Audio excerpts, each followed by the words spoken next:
La sección 19.6 trata el tema energía libre y temperatura, ¿sí? Entonces, em, ya vimos, por lo que hemos comentado anteriormente, que el cambio de energía libre depende de la temperatura, ¿sí? Porque en su misma definición, el cambio de energía libre es el cambio de entalpía y a eso le restamos el valor de la temperatura, ¿sí? Y esta temperatura multiplicando a el valor de la entropía, ¿sí? Entonces, eh, podemos ver acá eh, que realmente tenemos una relación, o sea, delta G y la temperatura están ligados, ¿verdad? Y de hecho, aquí ellos lo que hacen para tratar de ilustrar todavía más la situación que se va a comentar aquí en esta sección, es que yo puedo ver la energía libre como la contribución neta de dos términos. Hay un término que es el término de la entalpía de reacción. ¿Esto de qué depende, chicos? O sea, una reacción es exotérmica o endotérmica ya por ella misma. O sea, no es de que si la temperatura está alta, ella es exotérmica y si la temperatura está baja, es endotérmica. No funciona así, ¿sí? O sea, una reacción expulsa o absorbe calor ya de natural por como ella es. No habría algo, alguna condición de temperatura donde uno pudiera reversar ese comportamiento natural y espontáneo de la reacción de enfriarse o calentarse. Pero el otro término que contribuye con el cálculo de energía libre es un término en el que está asociado la entropía, ¿sí? Y aquí lo que podemos ver es que ya sabemos que la entropía puede ser positiva o negativa. Ujú. Eh, la temperatura, como va a ser en grados Kelvin, pues la temperatura siempre va a ser positiva, pero como tenemos este menos aquí, ¿sí? Eso de repente me podría ser un choque de signos si la entropía es negativa y tiene este menos adelante, entonces todo este término que está en el círculo grande se me volvería positivo. Y si la entropía fuese positiva con el menos que tengo acá, entonces todo este término que tengo por acá se me haría em, em, negativo, ¿sí? Entonces vemos que em, ahí pues puede presentarse ese choque de signos, pero lo que es más interesante, más que ver si el signo de delta S es positivo o negativo, es lo siguiente, chicos, sería que eh, vean que si este término de acá fuese positivo y esto de acá fuese negativo, em, pues dependiendo de quién sea más grande, si el delta H es más grande que este y este se va a restar, entonces el delta G me va a dar positivo. Pero este delta H, si yo subo la temperatura, el delta H va a ser el mismo. En cambio, este otro término sí se va a incrementar porque estoy incrementando la temperatura. Podría incrementarse tanto que esta parte negativa sea más grande que lo positivo. Entonces, aunque sea el mismo proceso, pero a una temperatura más alta, el delta G podría terminar siendo de un signo distinto. O sea, si el delta G lo que determina es la espontaneidad, aquí lo que estamos viendo es que Dependiendo de la temperatura, un proceso puede ser espontáneo o no. ¿Sí? Eso se resume más o menos en esta tabla que tenemos por acá. Ujú. Dice cómo los signos contribuyen a la espontaneidad, ¿verdad? Entonces vean que aquí la reacción puede ser el delta H que nos dice si es exotérmica o es endotérmica. Ujú. ¿Sí? Y aquí tenemos los valores de entropía, de si está aumentando el desorden o está disminuyendo el desorden. Entonces, más que, eh, eh, perdón, la entropía es positiva, pero si ya yo la combino con el término menos temperatura, entonces vean que este menos de la temperatura multiplicado por este más me va a dar menos. Ujú. Entonces, ya ahí sí en global, cuando yo tenga eh, em, reacción exotérmica, ¿sí? Dígase una entalpía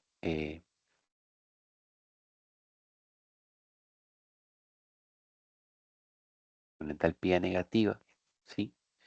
Y este otro término también es negativo, cuando sume negativo con negativo, siempre me va a dar negativo. Entonces, ¿qué pasa? Em, en un caso así, donde el delta S sea positivo y sea exotérmica, la reacción siempre va a ser espontánea. No importa cuál sea la temperatura, ¿sí? No importa cuál sea la temperatura, siempre el delta G me va a dar negativo en esas condiciones de signos. Entonces, si el delta G es negativo en cualquier temperatura, va a ser espontánea en cualquier temperatura. Em, el otro extremo de ese análisis es ver que sea endotérmica, em, perdón, más bien este otro, ¿verdad? Que sea endotérmica y que el cambio de entropía sea negativo. Ujú. O sea, endotérmica, o sea, absorbe calor y cambio de entropía negativo es que se ordena, la reacción se está ordenando, ¿verdad? Entonces, este cambio de entropía negativo con el negativo de la temperatura se me volvería positivo. Entonces, yo tendría el delta H positivo y le sumamos el otro término que también es positivo, eternamente siempre me dará positivo. Entonces, en ese caso sería no espontánea a cualquier temperatura. Y más bien, los casos que son más interesantes son estos dos de acá, que son como casos intermedios. ¿Sí? Si yo tengo que, poniéndolo en palabras o tratando de analizar esto más fácil, si el delta H y el delta S son de signos iguales, sea que los dos son negativos o los dos sean positivos, ¿sí? Si los dos son negativos o los dos son positivos, em, el valor de delta G podría ser positivo o negativo, ¿verdad? ¿En qué casos? Bueno, em, lo que sucedería es que si la temperatura es baja, ¿sí? Si los signos, em, si ambos son negativos, ¿m? Y la temperatura es baja, entonces sería espontánea, pero no sería espontánea a temperaturas altas. Y caso contrario, en los otros, eh, en los otros dos signos. ¿M? Más que memorizarnos esta tabla, ¿verdad? Simplemente es como para hacer un análisis de los casos, ¿verdad? Pero no es necesario realmente memorizar esta tabla. Más podemos ver qué es lo que está ocurriendo eh, si vemos un ejemplo, ¿sí? Entonces, aquí en el ejemplo 19.9 tenemos nitrógeno, hidrógeno dando amoníaco. Ya es un proceso que ya lo hemos visto. Ujú. Aquí lo que nos dicen es, ya lo teníamos de datos anteriores, ¿verdad? ¿Cuál era el delta G y el delta S? Aquí nos dicen que supongamos que realmente no cambian con la temperatura y que predigamos el sentido que tiene delta G eh, con un aumento de temperatura, ¿sí? Y nos dicen, bueno, calcule ese delta G a 25 grados y a 500 grados. Vamos. Entonces, ¿qué es lo que sucede aquí en el ejemplo? Em,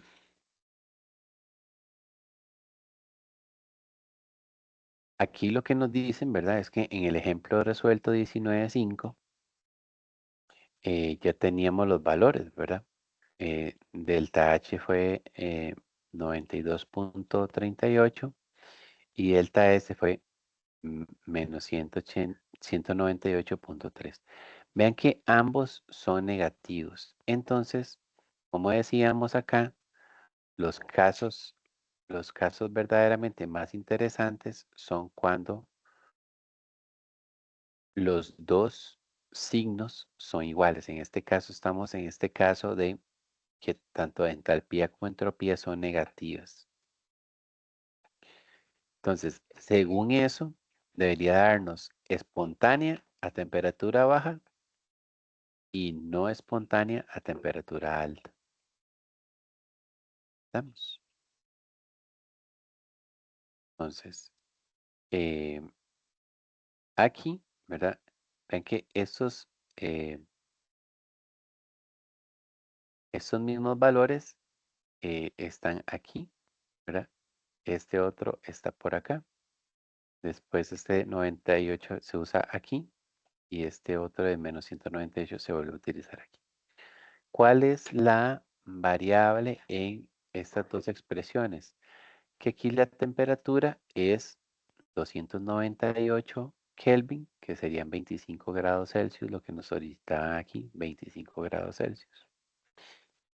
Y esta otra es a 773, que es a 500 grados Celsius.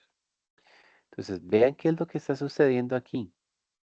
Cuando es 298, el delta G o la energía libre nos está dando negativo. Pero cuando la temperatura es muy alta, el delta G nos está dando positivo. Entonces, ¿qué es la conclusión que nos arroja esos cálculos? Bueno, a temperatura baja, que fue 298 Kelvin, 25 grados Celsius, el proceso es espontáneo, ¿sí? Entonces, la reacción procede de izquierda a derecha de manera espontánea con una temperatura baja. Pero si la temperatura es alta, ya la reacción directa no es espontánea, porque el delta G nos da más bien eh, positivo, que también lo podríamos interpretar aquí la reacción contraria sí es espontánea a temperatura alta, ¿verdad? Porque la directa a temperatura alta no lo es. Entonces, es la manera en que nosotros lo relacionamos. Estamos, entonces, aquí lo que vemos en esta sección es cuál es nuestra relación entre eh, temperatura y energía libre, ¿sí? Que es una relación, o sea, están íntimamente relacionados por la misma definición que tiene energía libre, al ser una resta de un término que tiene entalpía y un término que tiene entropía. Entonces, mm, más, como decía, más que aprendernos esta tabla de signos, la tabla 19.3, lo que ocupamos es tener presente que si la temperatura es alta o baja, un proceso podría ser espontáneo o podría no serlo a otra temperatura.